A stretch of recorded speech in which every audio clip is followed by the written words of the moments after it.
he is certainly someone who brings a lot of vigor to the role and very well placed to speak to us today on the topic, redefining the financial services industry, expanding our reach. Please welcome Minister Brian Pinder.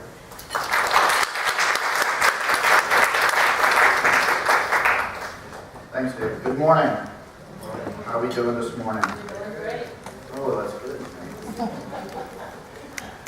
So this morning, Kim has asked me to speak on a very engaging topic, and I think one that's probably always on the lips of everybody, redefining the financial services industry and expanding our reach.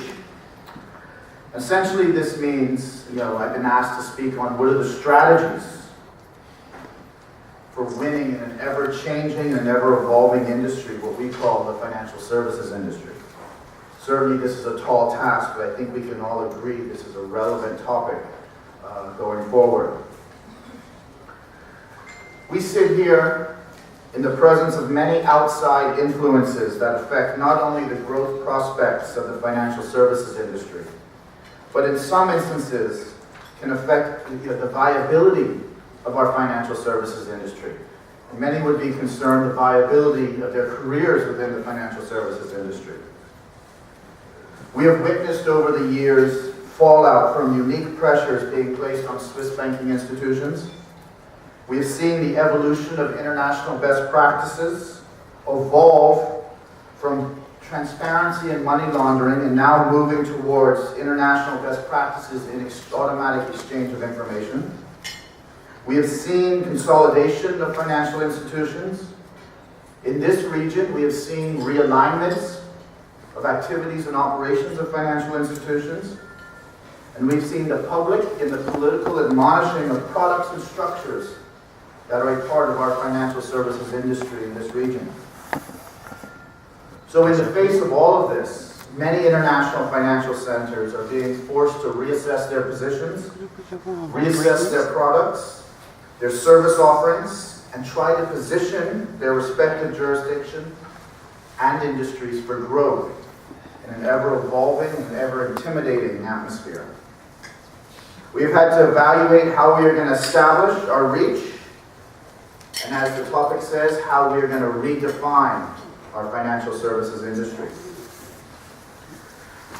With a significant commitment to growth and sustainability of an industry, the Bahamas has taken a very serious approach to the preservation of the industry, to ensuring that it is regarded as well regulated, and that its rules are consistent with international best practices, which some can define as a constant state of redefining itself.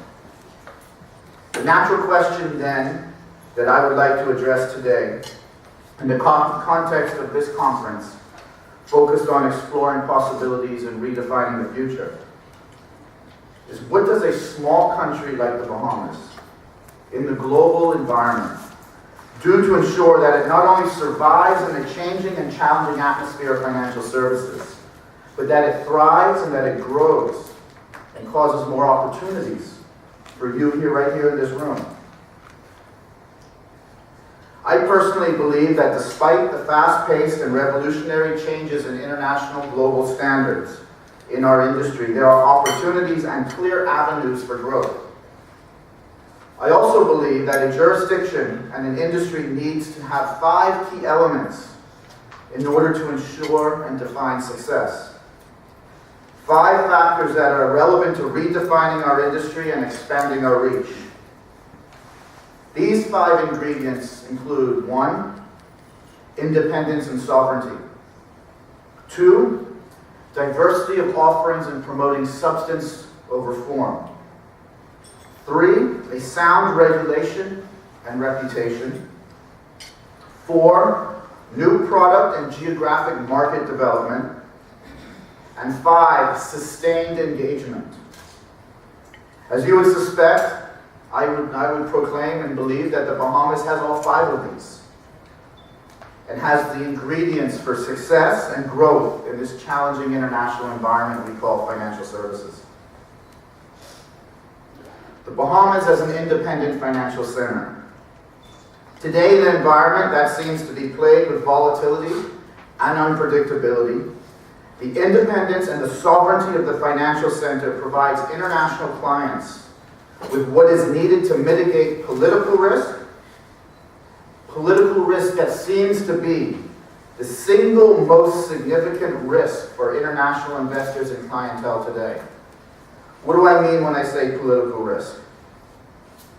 Well, especially located so close to Latin America, where we could appreciate the concerns of those clients with respect to their governments and the use of information to not only address matters of financial integrity and taxation, but in some of these countries using the information for physical harm, for threats, for kidnapping. This is political risk that is evolving today into one of the most, if not the most significant risk. And some argue that in some G20 and European countries this is becoming the case, and even more so. Sovereignty insulates the client from this political risk. The lack of being dictated to, like some of our competitors to the south, who one day the Prime Minister of the United Kingdom calls them a tax haven, and the next day the Prime Minister of the United Kingdom gets out on the other side of the bed and says they're not a tax haven. Unpredictability of political risk. The Bahamas, as a sovereign financial center, we make our own decisions for the best interest of our industry and for the best interest of our people. We are not dictated to. This is in contrast, like I said, to the thoughts of the industry and the international environment just some 10 years ago, when our competitors made a point to highlight that we were sovereign and independent and therefore a disadvantage as compared to themselves, who were not and had Big Brother to depend on. In 10 short years, that has completely changed to where now sovereignty is not a liability, but is maybe one of the most significant assets that we have in this industry. In an environment of unpredictability, confidence by clientele in the political stability of their financial center is fundamental. The asset of sovereignty allows the Bahamas to build a profile in markets where mitigation of political risk is of fundamental importance. Like I said, such as countries such as Latin America, and some argue Asia and China. Other regional competitors cannot claim this benefit. The second key ingredient, diversity of offering substance over form. In order for the financial industry to advance and stay ahead of a constant change in the global arena, the industry itself must transform and redefine itself. I typically speak about the Bahamas as an international financial center that offers diversified offerings of products and a diversified offerings of services to support those products. In fact, this was the underpinning of our 10-year strategy we released shortly after I came to office in this position.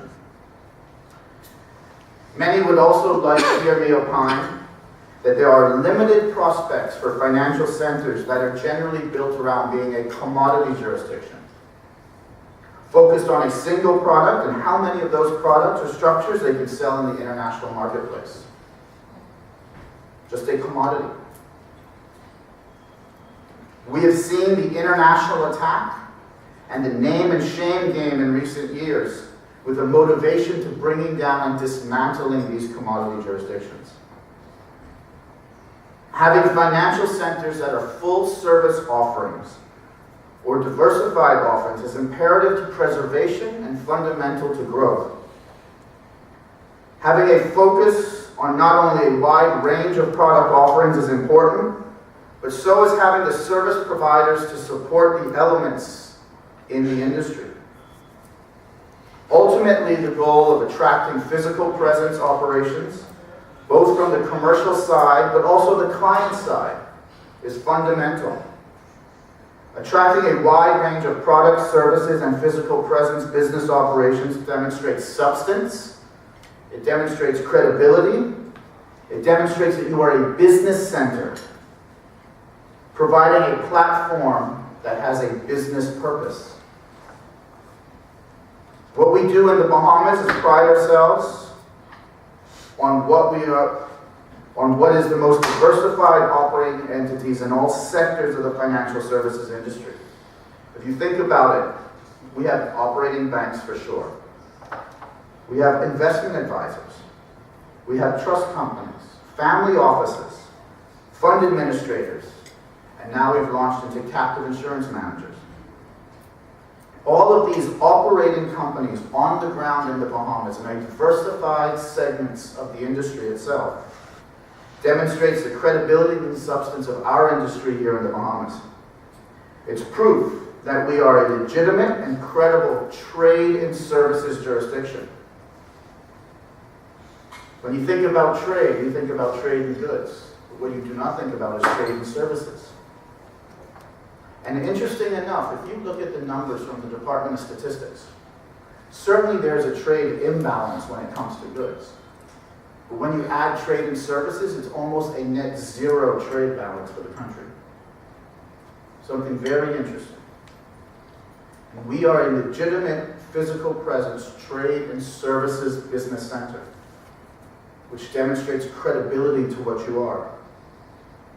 This strategy is working, and it's causing considerable growth in the financial services in areas where we would not typically think the Bahamas as a leader. For instance, due to our product innovations and flexibilities, we've seen an increase of 15% of funds registered in the Bahamas in 2013 as compared to 2012. Additionally, as part of our 10-year strategy, we committed to relaunching captive insurance here in the Bahamas. Yes, in the face of competitors such as Bermuda and Cayman, who have long-standing leadership positions, but we think there's a void. We think there's opportunity. So we put forth and advanced the relaunching of captive insurance in the Bahamas. Through focused efforts, we have seen more than 60% increase in captive insurance entities in the Bahamas in 2013 versus 2012. We've also seen an increase in captive insurance managers being licensed in the Bahamas. The largest in the world, Marsh McLennan, is now licensed in the Bahamas, looking to use the Bahamas as a platform for its Latin American captive insurance business. Growth through the diversification of products and services is where we see growth and success in the financial services industry of the Bahamas. This model of growth and operation also provides insulation against the volatility of elements and businesses in the global arena. U.S. tax attorneys operate on the foundation of substance over form. And this is a fundamental element of tax planning and a fundamental foundation of tax administration. We in the Bahamas, our international financial services industry, our trade and services industry, is evidence of this substance over form. Not a commodity jurisdiction, but a business center. This is what our belief is required for a successful industry going forward. The third element, sound regulation and reputation. To survive and grow with credibility in the international environment, a financial center must implement necessary and mandated protections to protect its industry while striking a delicate balance of not regulating yourself out of the industry. At the risk of being self-promoting, I believe that the Bahamas has accomplished just this. In its most recent financial sector assessment program, its FSAP, the IMF opined that the Bahamas financial system oversight has improved greatly over the last decade, and the authorities continue to act with resolve in a wide variety of fronts to institute further improvements. The IMF also concluded that because of an improved regulatory framework in the Bahamas, our financial system weathered the aftermath of the U.S. financial crisis well. The IMF also concluded that good regulation lessens financial sector risk, stating, and I quote, vulnerabilities are mitigated for offshore institutions by the Central Bank of the Bahamas' supervision of their governance, data retention, and know your client regulations. A well-regulated industry lessens the risk of an unstable atmosphere. Instability and political risk are primary risks to industry and the growth in this environment. Adherence to international best practices in transparency presents challenges to financial centers. However, this definition of best practice seems to be evolving by the day. And acknowledging this fact, recognition of a competent framework of transparency has become the regulatory standard of compliance in today's world. The Bahamas has been a leader in this regard, complying with these evolving international best practices. And although at sometimes the compliance of transparency seems like an alphabet soup of confusion, you have TIAS, you have AML, you have FATCA, you have AFMID, you have OECD peer reviews, you have IOSCO-A, and it seems like every year there's another acronym to give you a tongue twister. The underlying goal of each of these international initiatives is to ensure that access to information is forthcoming and exchanged to protect against instances of global crime and now global tax evasion. In each instance, the Bahamas has preserved its reputation and integrity by complying with international best practices, undertaking its responsibility in the fight against financial crime, all adhering to the principle of working in an environment where there is a level playing field. The Bahamas has worked with the OECD in respect of tax information exchange since 2002. And the Global Forum has concluded that the Bahamas is considered by its partners a reliable exchange of information partner and maintains clear lines of communication with its exchange of information partners throughout the processing of a request. In our recent Phase 2 peer review by the OECD, we're just one of 50 countries in the world to complete the Phase 2 review. The Bahamas being considered to be largely compliant, fully compliant in 8 of the 10 categories and largely compliant in the remaining 2. We've performed better than peers and in line with many top-ranked financial centers and comparable and even better than some G20 and OECD countries on the measurement of effective exchange of information. Maintaining a position of compliance with these evaluations is of utmost importance to the integrity and advancement of our regional financial services industry. This is a fundamental element for growth and allows for the expansion of your reach into new markets, abiding by agreed standards and compliance, which now includes information exchange of financial information. The fourth key element is new product development. I spoke earlier in the context of diversity of offerings and substance over form about some of the important components of service offerings. I also believe the success of a financial center is dependent upon the creation of new product offerings to meet market challenges and remain relevant in new growth markets. We in the Bahamas have invested considerable resources and intellectual capital in this initiative. We have responded to a focus of new products. We have proven through the developments, for instance, of our Smart Fund products, and particularly Smart Fund 7, that we can develop products for specific markets. In this case, the Brazilian market. We are committed to this and are in the final stages now of finalizing legislation for a new product for Latin American markets. Something to stay ahead of the planning opportunities rather than behind them.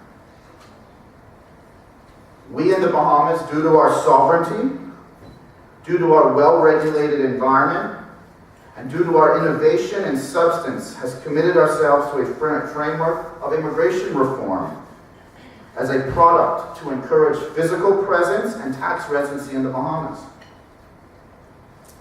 Substance over form, physical presence from within. The risks and imposition of privacy demands a sustainable and a credible and a transparent residency product to be able to extend to many of your clients, especially your high net worth clients, both in the form of permanent residency as well as temporary residency. As previously stated by the Prime Minister, the Bahamas is committed to this immigration reform as a product to position the Bahamas in a position of growth in this volatile environment, an effort to redefine ourselves.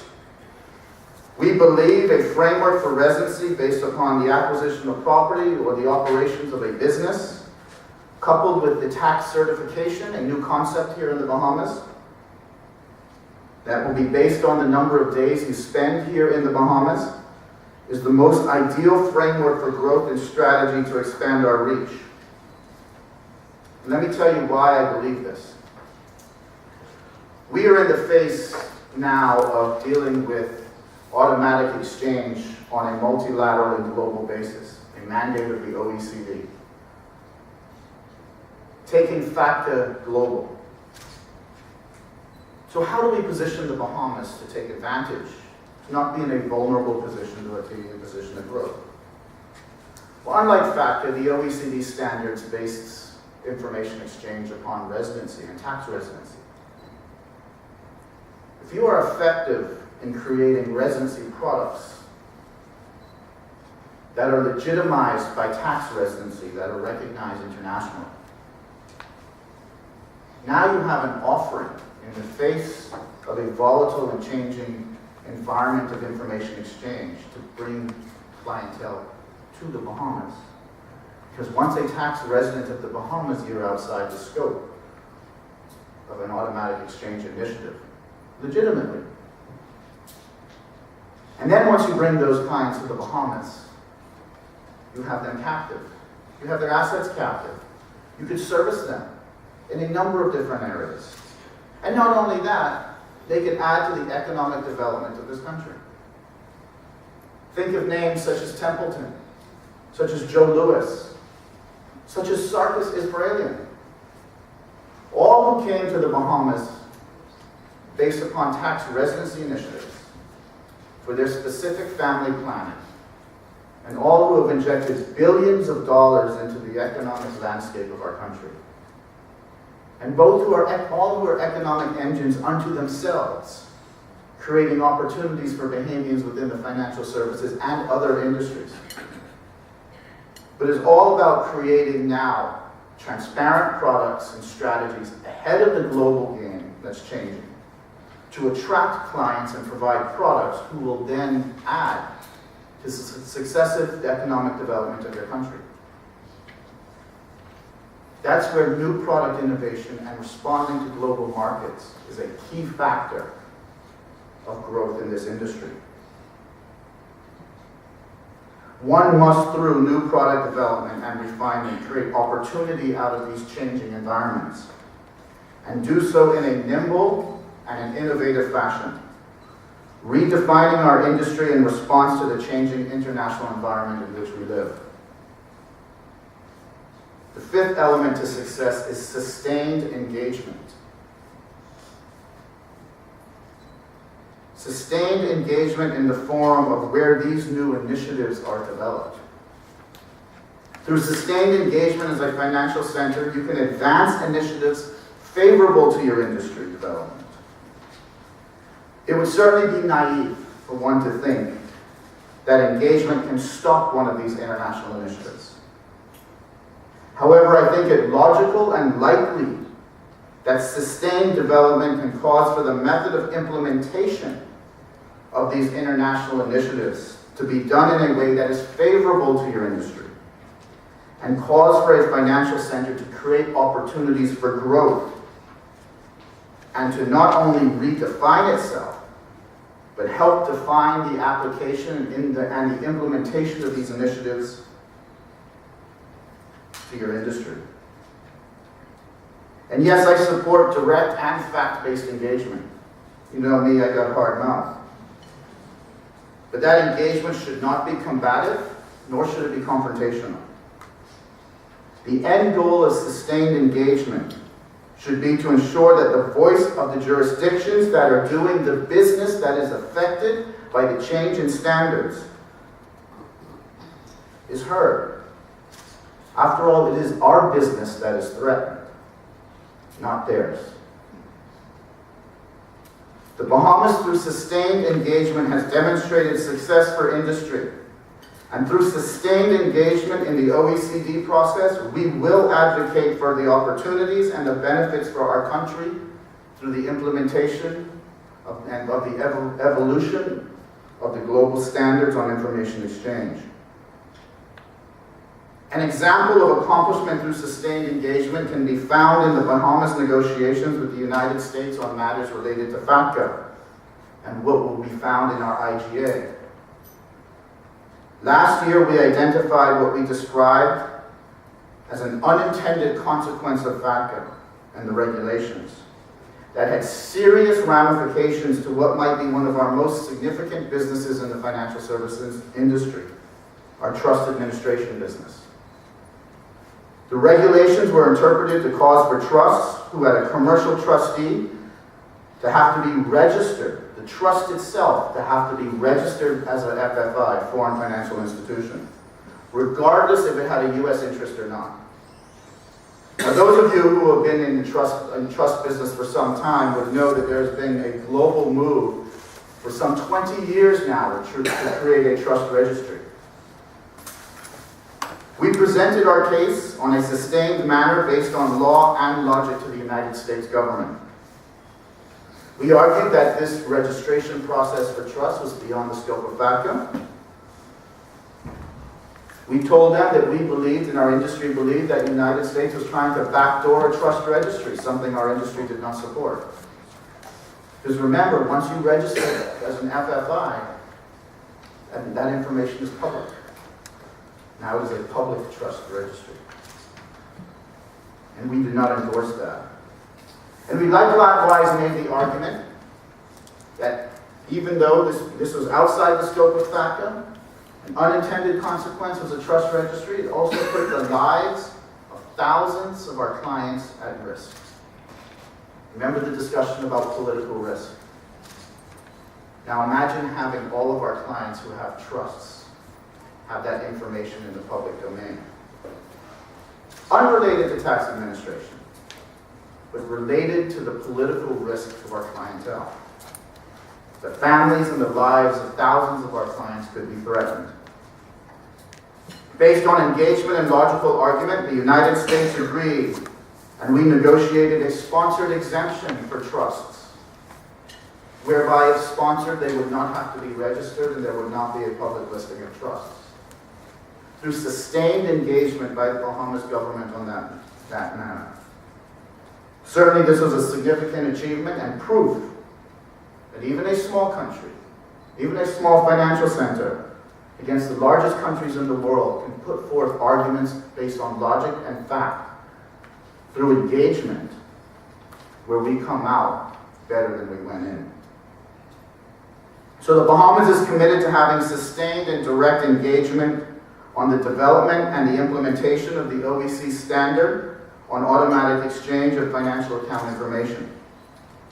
We believe we can formulate and advance positions that will provide opportunity through its implementation. We are active participants in the Global Forum Committee on Automatic Exchange of Information, and I'll be traveling to Paris next month to address this committee in person. We are likewise members of the Committee of Experts on International Cooperation in Tax Matters at the United Nations, the only Caribbean country to have membership on the committee. The Bahamas has advocated the position of international financial centers at a technical level in front of the G20. We believe the first time a small financial center has had the opportunity to do so. The Bahamas is also engaged at the diplomatic levels to encourage our partners who are members of the OECD and the G20 to advance our advocacy. And we obtained success where one of our partners took a dossier, a position paper of the Bahamas, to the OECD Ministerial Conference 2 weeks ago and presented it on behalf of the Bahamas in defense of financial centers, advocating for economic development and growth, and advocating to be at the table in discussing these issues. We believe that through sustained engagement that we can have an effect on how, as I said, this standard is implemented. We believe that certain elements of the convention that advances automatic exchange are flawed, for instance. The implementation is supposed to be similar to the United States, where you agree with another country bilaterally to exchange information automatically. However, the convention says that if you are aware of any transaction that might be for tax avoidance purposes, you spontaneously provide information to a signatory country. Now that could mean you have to provide information to 150 different countries. How is a country like the Bahamas, with limited capacity in tax, supposed to ever know what type of structure may be for tax avoidance purposes in a particular country? What may be valid planning in the United States may be for tax avoidance purposes in the United Kingdom. Just imagine taking that to a level of 100, 150 signatory countries. Impossible. Through sustained engagement, we would advocate for that type of standard to be put into bilateral agreement, where you, as France, could tell me, the Bahamas, what are the type of structures that are applicable to your jurisdiction. But you can only achieve that through sustained and dedicated engagement on a factual and logical basis, similar to what we did with the trust exemption in FATCA. So we believe there are areas for opportunity, areas that are flawed in the implementation of the standards that we're going to have to comply, that we can have influence on, that create opportunities for our jurisdiction, and protect us from unintended consequences. We believe that an objective case can be made at these international areas to achieve this. So what does that mean for the country? We have 5 elements that we believe are the 5 key elements of economic growth, 5 key elements of the development of a financial services center in today's environment. But we have to do that with our people cognizant of the changing environment in which we live. We have to always be dedicated and focused on the development of our human capital to take advantage of these changing areas. And this is why the Bahamas Institute of Financial Services is so important. Not only important because it is now celebrating, 40 years of providing education and training, but important because how it conducts itself is nimble and progressive and works in line with the vision and strategy of the industry. For instance, we just concluded a tax certificate course at BIFS. Tax, something Bahamian professionals thought was a 4-letter word, but now something that Bahamian professionals have to know. It is the reality of the world we live. It is my job to chart the path and strategy to position ourselves for opportunity. And it is the job of the Bahamas Institute of Financial Services to recognize this, to work in conjunction with us as the government, and fill those gaps of knowledge that are needed to successfully advance the industry. So I want to congratulate BIFS for working with my ministry, in fact, on creating two certificate programs, one in tax and one in corporate finance. 2 areas we recognize as gaps. 2 areas where Kim jumped up and said, well, let's do it. And we did it. We also see a need to have international expertise and international and regional advancement. And we're working together to create the Bahamas Institute of Financial Services as a center of excellence in financial services,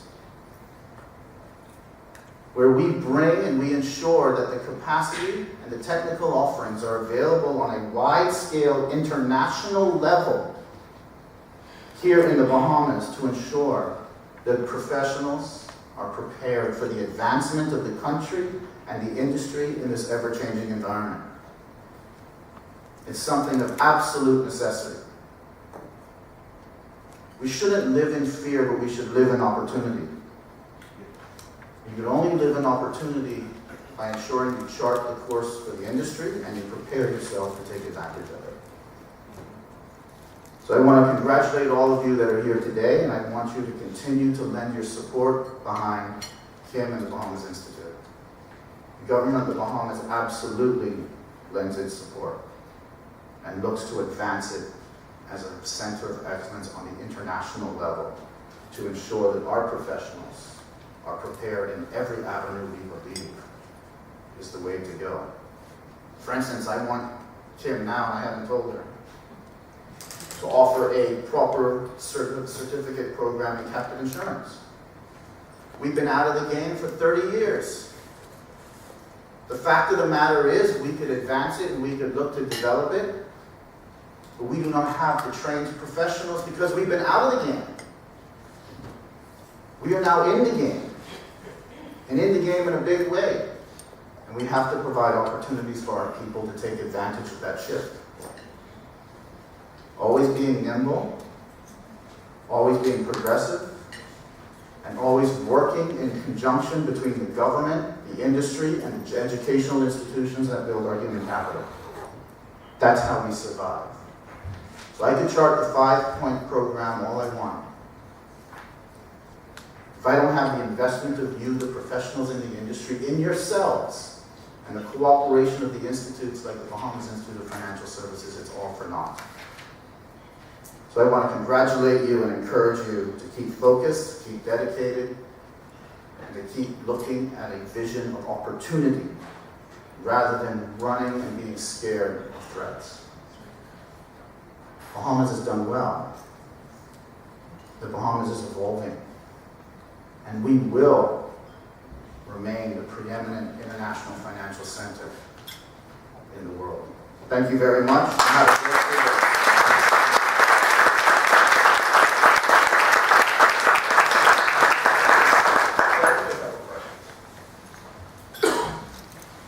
I'll tell the Prime Minister who told me to stay. Are there any questions? Yes. Could you elaborate a little bit more on the Center of Excellence?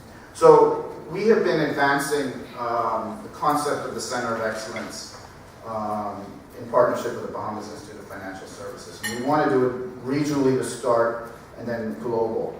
Because regionally we can access some development funding and be able to put some money where our mouth is. We reached a diplomatic accord, I'll call it, with Barbados, who was supporting the University of West Indies to do something similar. And so we have reached a accord where UE and BIFS, to start out with, will cooperate in establishing a regional center of excellence. And then our intention is to take that global and bring in strategic partners to provide curriculums to Kim and the Institute to develop in areas where we think that we have gaps. For instance, I'll give you an example. Something that's relevant to the Bahamas but might not be as relevant to other countries. The Bahamas prides itself on having top-rate compliance professionals, right, in financial services. And we do. We provide excellent training, excellent programs. However, we know the Financial Action Task Force requires the same money laundering and know your client requirements and due diligence requirements for casinos and gaming institutes. Right? Now, if we're going to advance in providing a regulatory framework for domestic gaming, we need the compliance professionals who are cognizant of the requirements in that industry. So now we look as an institute to provide the framework, to provide that expertise to a population that we have now in the Bahamas that are some of the best in the world, to extend their knowledge base to a new industry, leveraging their expertise, right? And so that's why we need an institute that's flexible, that has that knowledge and understands where we are and where we're going to bring that type of training to our professionals. Now imagine the compliance officers who have been embedded in big companies for decades saying, you know what, I can go and be on my own. Because we're advancing family offices and investment advisory companies to come to the Bahamas, small firms that can outsource compliance, but now look at all these other opportunities in compliance outside the scope of financial services, but relevant, right? And now we've created entrepreneurs in the industry. So that's kind of the vision of the Institute. Yes?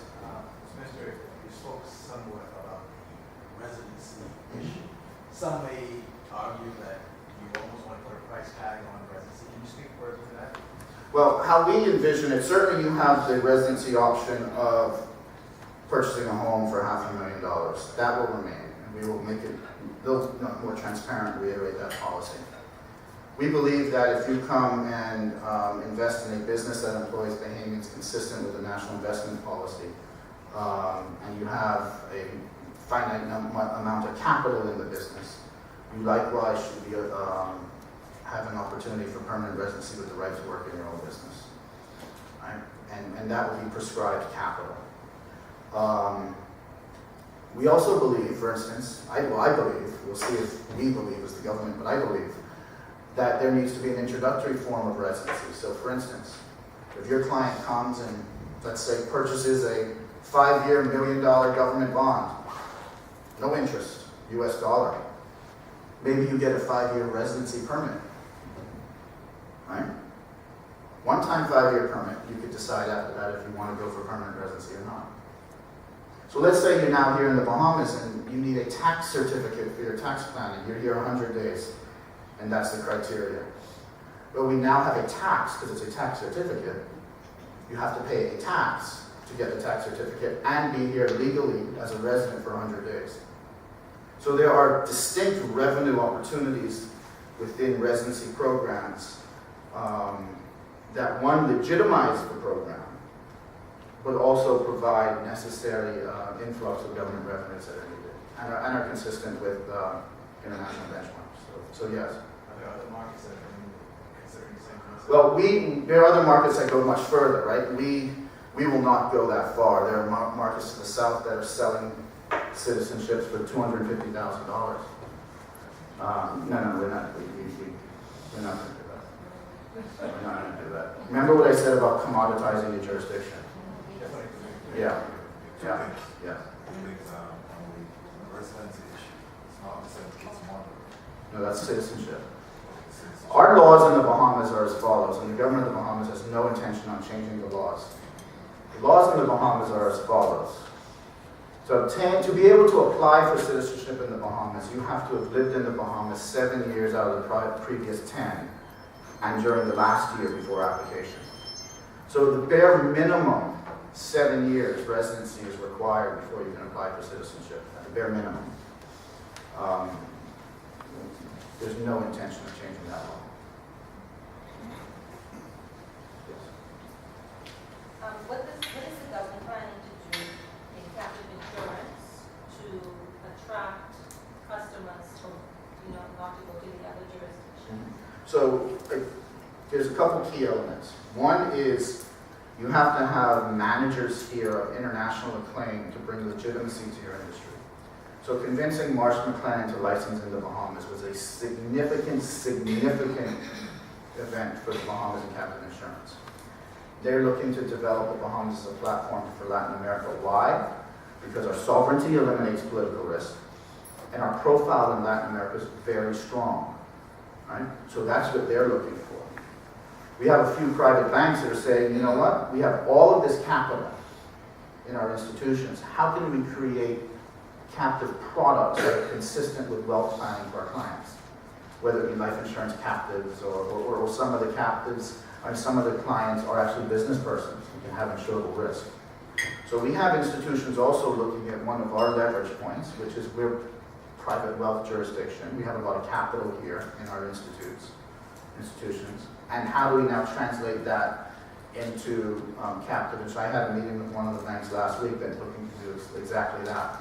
So what we look to do is look to identify areas of which we have done well. Our profile in Latin America, for instance. Or now we have private wealth that's volatile. How do we incorporate some other products into that? And take where we're good and where we have market leadership position and aim the market, the captive market to that area. Countries like Bermuda and Cayman, in fact, have gotten very expensive to operate, much more expensive than the Bahamas. So that's also an element of how we look to develop the business. One more? Kim? Yes, Minister. Thank you very much for your very insightful presentation. Lots to think about. I want to ask if it would be possible, as we look to expand our reach and as we look towards the establishment of these center of excellence,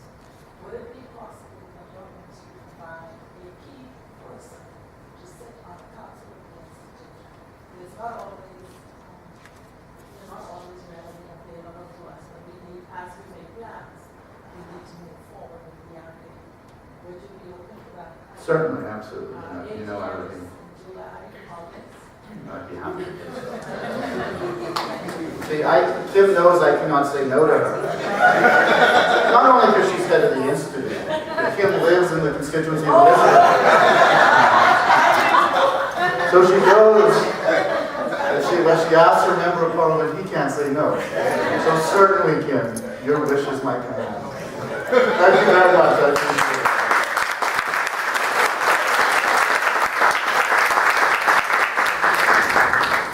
I want to join the applause and thank the minister for really giving us a good stretch of our imagination in terms of redefining the financial services industry and helping us to give thought to how we can expand our reach.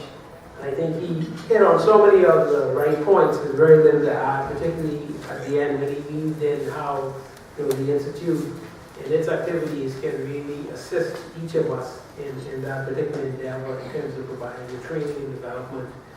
And I guess Kim stepped out, but I pretty much know what's in her mind, and she would be perhaps thinking at this time how you can go back to your respective bodies and organizations and speak well of the Institute and the opportunities here and really work with the Institute to continue to deliver and become the center of excellence as the minister envisioned.